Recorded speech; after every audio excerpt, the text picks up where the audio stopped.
Hello, welcome back to another very good video. Hello, and welcome to an incredible video by me, Jacob Holland. Yes, we're gonna have a very good time. You can see I've upgraded. I've now got a mini microphone, so that should help me, sound a lot clearer. I think there was a couple of issues with my sound just from the camera because I think it's close to my computer because I've got to, look at things on my computer while I speak because, I'm not some memory genius. Now, memory is actually a very interesting topic that we could even talk about.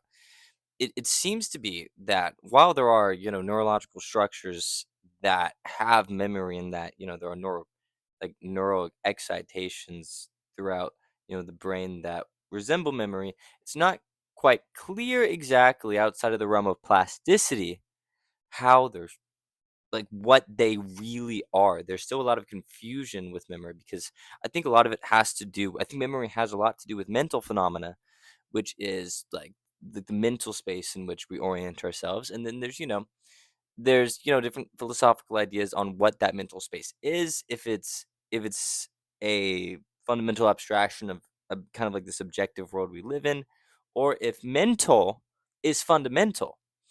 And I love that idea personally. If all mental experience was the fundamental reality of existence, then that would just be incredible, by the way.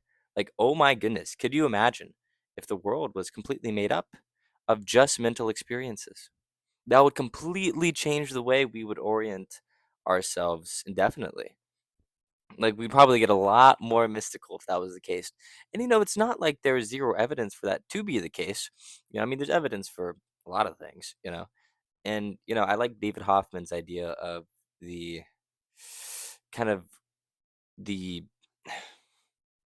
headset, the virtual headset we put on in relation to the objective world. So it's like we're playing a game, and the game on what like the actual game would be would just be trillions of little voltages. But that's not how we would play the game. We have a headset, and we have an interface in which we can orient ourselves properly to do the best we can in the game. Like that's kind of his idea, which is cool. Is that how it is? I don't know. But if we live in a simulation, then totally possibly. It could definitely possibly be the case. But those millions of voltages that kind of store the the binary code of mental experience and consciousness, that is in itself in a superposition of states that isn't exactly oriented towards a very intuitive approach as to understanding exactly what that is. Excuse my burp. Two burps. Also, I'm reading this book by Nancy McWilliams. It's called Let's turn it upside down. It's called Psychoanalytic Diagnosis. And it's psychoanalysis, which is, just pseudoscience, whatever. But as I've been studying neuroscience, it's great to kind of see where the self is kind of portrayed at a psychological level, because you can't explain subjective experience from like a neurological objective standpoint. It's just we don't know enough. And so I love Nancy McWilliams because she does a great job of outlining the structures of personality that was first developed. It's like psychoanalysis was first developed by Freud, who, by the way, is a genius. We can talk about, oh well, this is where he was wrong. This is where he was wrong. He was a genius, guys. Okay, there's no doubt about it. What he created was absolutely vital to our understanding of what we are and how we should view certain things. Not everything, obviously. Listen, he's just a dude who got some things right and got some things wrong. But we should give credit where credit's due. That's for sure. And I don't know everything about Freud, obviously. I'm more of a Carl Jung guy. Carl Jung. He's, I guess it'd be Jung. Carl Jung. I don't know. It's two U's, so figure that out. But I love his stuff. It's really good. I'm right now. I'm currently trying to learn as much as I can, which is such a hard thing to do. It's hard. It's hard to learn things. But I will say, when it comes to like the brain ourselves. It's because we exist, it's almost intuitive because there is kind of a across the board unconscious manifestation that lives within every one of us. And then we twist that to our own informative subjective experiences and how we should survive in that experience, you know, in our own experiences. And I think that's incredible. I think it's that in and of itself makes kind of psychoanalysis a little more intuitive. That book, especially when it comes to, oh, what was it? It was, yeah, like the primary defense processes that are both primitive and then a little more higher orderly. And I didn't realize how much of an infantile like defense mechanism that I had within myself.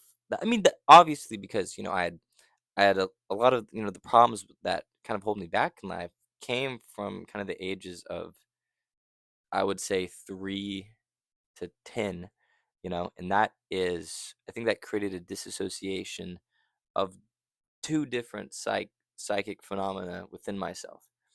So I had this kind of complete repressed version of myself, and then I had myself that was properly oriented. And then to begin the fusion between the two is quite difficult, actually. It's not an easy process. I mean, obviously I've worked through most of it, but there's kind of that gossamer like web of information that I can't really get past. And it's really hard to navigate through that because I think there's specific memories and roads of thought that I can follow that will trigger kind of the episodic phenomena that was kind of the traumatic experiences I went through as a kid, you know.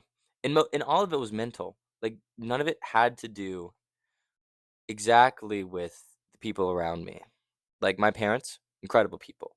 My family, incredible people. I was just mental. It's hard to say that I had any mental disorders. It was. I'm still trying to figure it out myself because it, it's weird because it was almost a mystical experience, to say the least. I'm not going to go into detail about it because I think it's kind of personal, so you don't get to know. But there was kind of a mystic element to it that would be portrayed in some philosophical senses as a manifestation of a divine orientation, and that I'm still trying to figure out. It's hard not to be sympathetic towards every single philosophical idea. And I think the people who are just, well, they just haven't gotten rid of their bias yet. And you can't really get rid of your bias, but you can order it properly to where it can fluctuate between ideas very soundly. It's I call it the empathetic intellectualist. That is what you should be. You have to be an empath, but an intellectual empath, okay? And towards people and their emotions and how they feel. That is a very good thing too. But if that's not exactly your forte, you can still try. I think you should still try, but we definitely should definitely try is you should try to hold on, what was I gonna say? Um you should try to be very sympathetic towards ideas and understand what they mean. Because what does it mean to be empathetic towards someone? It's to understand where they're coming from and to feel them. And you can do that with theories, with ideas, is you can be empathetic towards them and not just be like, oh, I can see where this comes from, but this is wrong. You have to be so alert by the idea itself to every idea. And once you're able to do that, you can really orient yourself towards that fluctuation in the process of creating the most unbiased bias possible, being an empathetic intellectualist. Okay. And that is the idea that I'm going to coin. Definitely. Because it's a pretty good idea, I will say. One thing that I've found very interesting, and this isn't exactly just my thought, but I've been reading a lot about kind of the philosophy behind the biological process in which evolutionary processes took place. And what I've found, so I wrote this down, I'm going to read it to you. So the answer is within the progression of biological expression in its most fundamental structure. Biological organisms have what seems to be a common characteristic of meaningful determinants, which realize itself as successful integration of their environment. So it's kind of Darwinian evolution reversed to where it's the progression of biological expression that creates the common characteristic of meaningful determinants. And then once those meaningful determinants are expressed, then it clicks as a successful integration of environment. And then that process continues globally as the migration process goes about, creating new meaningful determinants and new physiological value structures in which these organisms should orient themselves. Okay. So it's a little different from Darwinian evolution. It's more of like think of Darwinian evolution, but from a top-down structure. So it's a top-down information model, and obviously there's some interlay between the two, obviously going back and forth. But it's more so that the determinants create successful integrations of environment, which I think is in line with kind of the view that their evolution isn't really possible without some sort of characterizing structure that holds, kind of the success of evolution itself. So it's hard to say if evolution was completely unguided. Now, what does that mean? What does it mean for something to not be completely unguided from a purely physicalist standpoint? Who the heck knows? Because I think if we maybe were to take consciousness as fundamental, it could make sense. Because if, let's say, consciousness was fundamental, then the conditions for biological life were met, then this fundamental layer of consciousness at the top created the meaningful determinants. As we progress towards those meaningful determinants, it creates a successful integration of environment. Boom! That makes sense to some degree, of course. Now, obviously, this is just complete speculation and not anything that would be like it's nothing that would shake the foundations of biology and of science or anything like that. It's just an idea. It's an idea, but I think it's one that would actually hold some truth in it. Now, a lot of the reason why I started to think about recording videos like this is to get out these ideas because most of what I just said there, I haven't said like that ever. Like I'm not reading off of a screen. I read one little, snippet of something, but that's just because that's, kind of what I found to be important.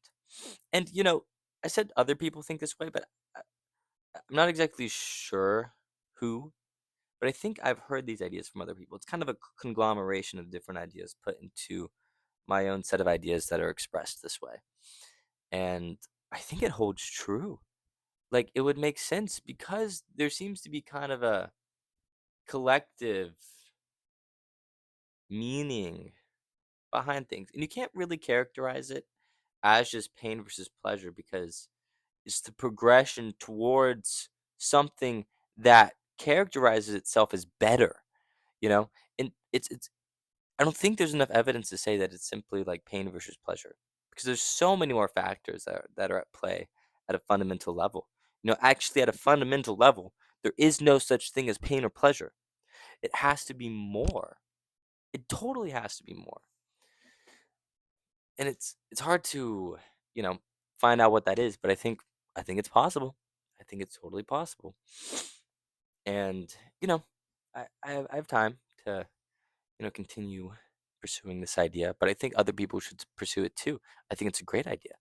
And I think this top-down model of reverse Darwinian evolution as consciousness being fundamental is something that should be, viewed as pretty exciting and something that would be very well defined because like Darwin himself, like I think he did have a very incredible revelation about how the evolutionary process went about.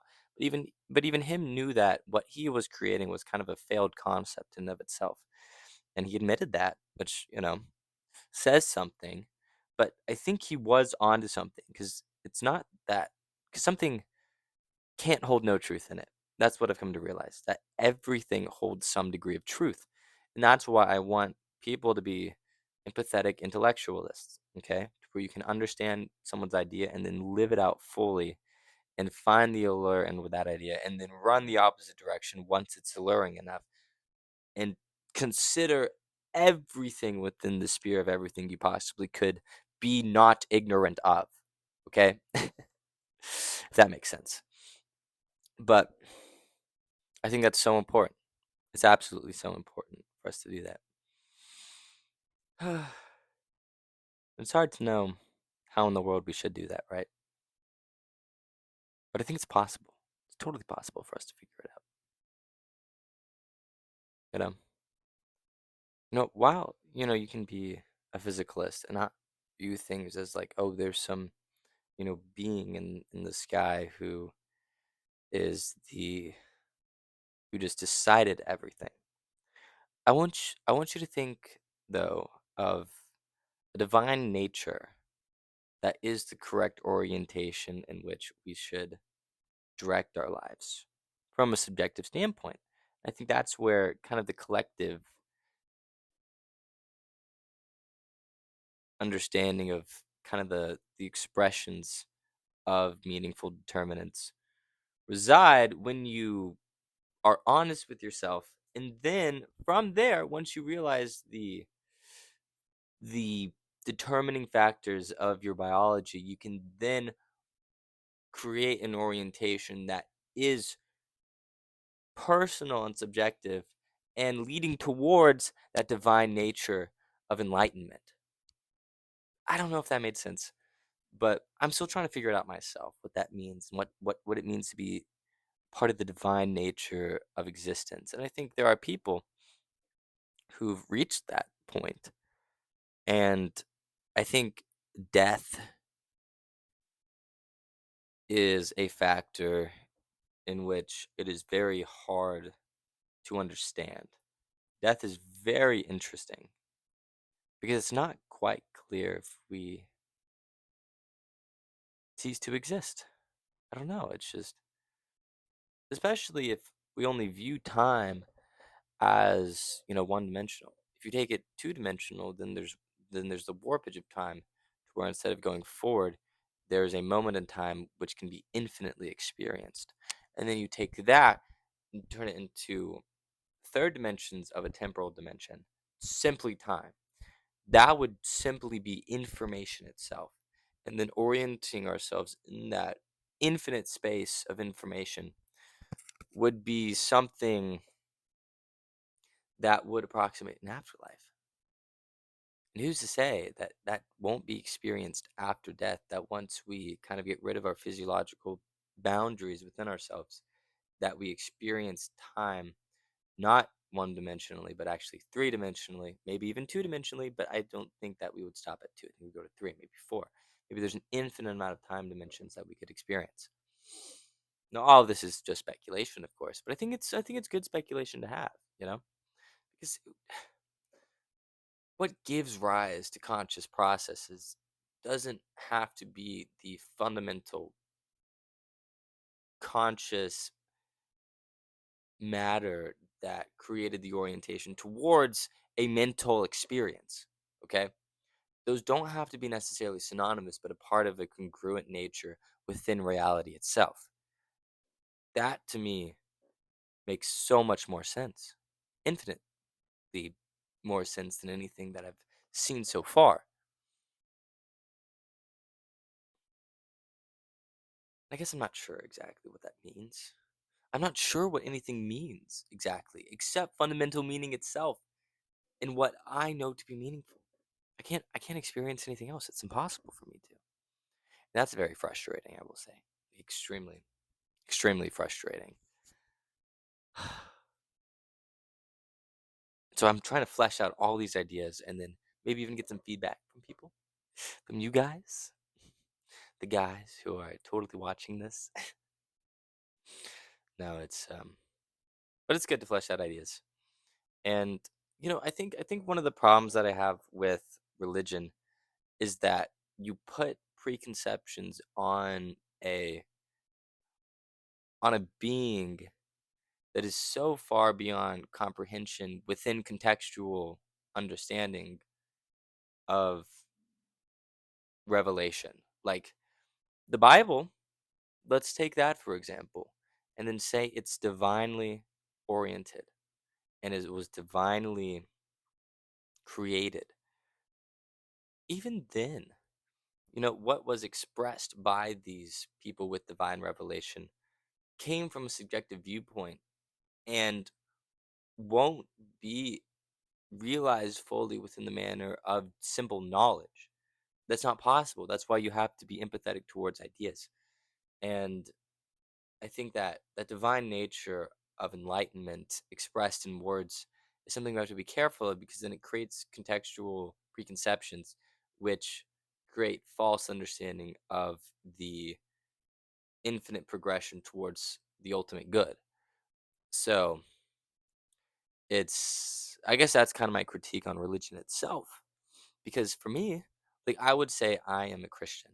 I believe that the teachings of Jesus are indeed fundamental. But before I accepted that, I completely got rid of my preconceptions of any type of religion, any experience, and I started from the ground up. And I started with myself, and I started with the trees, with nature itself, and how that related to me subjectively and then socially. And then I understood the fundamental reasons as to why I should do things. And then I found the teachings of Jesus to be absolute. Okay. So it's like if you didn't start from there, it's hard to say if you truly believe in something, you know? It really is, you know? Now, I will say it's hard going through this landscape because from this viewpoint, knowledge itself is a manifestation of competence, but meaningful competence, which means that knowledge is still it's just a secondary layer. It's an abstraction of the axiomatic physiological values that still govern existence itself within your internal processes.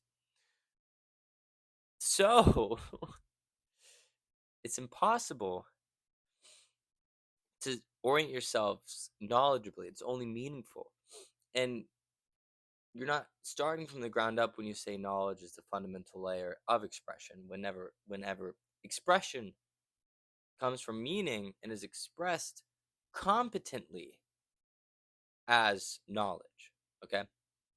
So that's kind of my problem with people who are completely knowledge oriented. It's like you don't know what you're doing. You're missing such a fundamental layer of human existence, and how we orient ourselves, which is why I find David Hoffman's view very alluring of the user interface theory because it shows that the structure progressed towards a meaningful experience as opposed to a complete and knowledgeable one. That's just not how we're created. Knowledge is an abstraction of meaningful experience. Completely is. And I'm not sure if I went over this in my last video. I don't know. The last video was, kind of terrible because I don't really know how to talk. But I think I'm doing a decent job at keeping a good pace and not going too slow because I'm trying to talk faster just so it kind of works a little better in my brain and for you guys to not get bored, obviously. And if you do get bored, you can just watch this in 1.25 speed and then go even faster, you know. And I think it's good for myself to get used to talking quicker so that I can kind of think about things faster, recall my memory faster, whatever the hell memory is, I don't know. But I mean, to some degree, we do know what memory is, but then we don't. It's so hard because we don't know anything. We're just confused at a more sophisticated level for most things.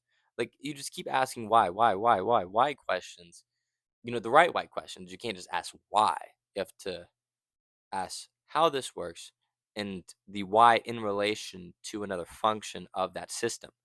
That is how you would keep asking the why questions. You can't just ask why. That's dumb. You have to create the proper questions, but the proper questions itself are infinite and don't hold exactly fundamental truth, capital T truth, I should say. They hold some degree of, like, okay, this stands to be true from a perception, and across the board perceptions, we all agree that this is logical and makes sense. But what's the next layer? And oftentimes, it's that next layer that just doesn't make any sense at all. And there's a level in which reality is insanely unintuitive, and the more unintuitive you get, the more you could say it's not meant for human consumption. It's not meant to be understood mentally. And I think that goes in line with how we're supposed to orient ourselves. Potentially. Perhaps. I don't know though. Like the whole thing is like completely up to speculation. Like it's complete speculation, which is good. It's good to be speculative. But, you know, w- it, there's such a fine balance between delusion and imagination. Because it's good to have a little bit of delusion within you so that you can, kind of, intermingle with the possibilities everything, of everything. And so there has to be that kind of delusional imaginative aspect of your life, but it has to be controlled by by a value system, and that holds to be true across the board. You can't just completely disassemble your physiological system of understanding in relation to something that feels good, right? You have to put your theories against what you know to be true, and then kind of fit the puzzle pieces together. You can't just get rid of a puzzle and start a new one every time you come across an idea.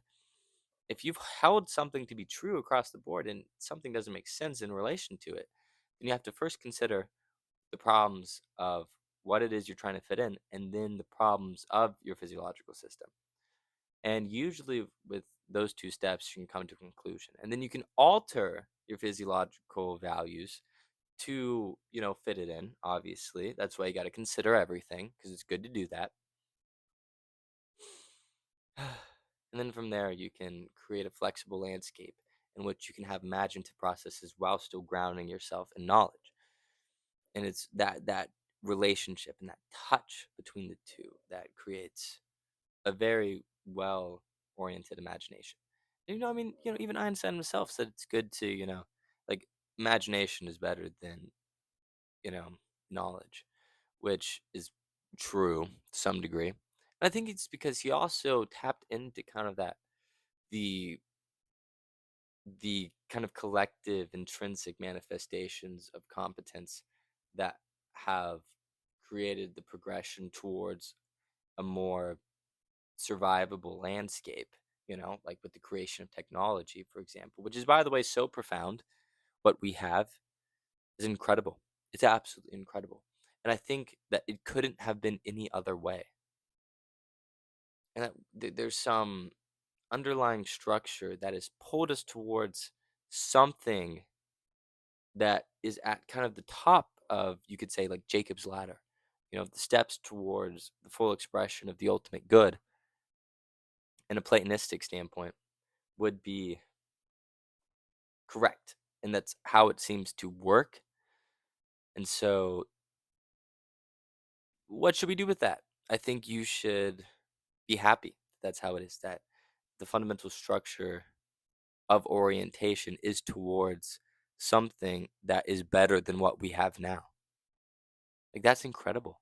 That's absolutely incredible that we have that. So I think you should be very careful with what you discard and consider everything. I think that's my main motto. I think I might get that tattooed in like Latin or something. Consider everything. Maybe in Greek. I don't know. Some different language. Because why would I do English? Because that's boring. Because I want the symbolic nature of the meaning, not necessarily just the words themselves. because if it's in another language, or maybe I'll find like an actual symbol for consideration and then go from there. But anyways, hope you've enjoyed this video. Make sure to not do anything you don't want to do and express yourself fully and genuinely. Have a good day.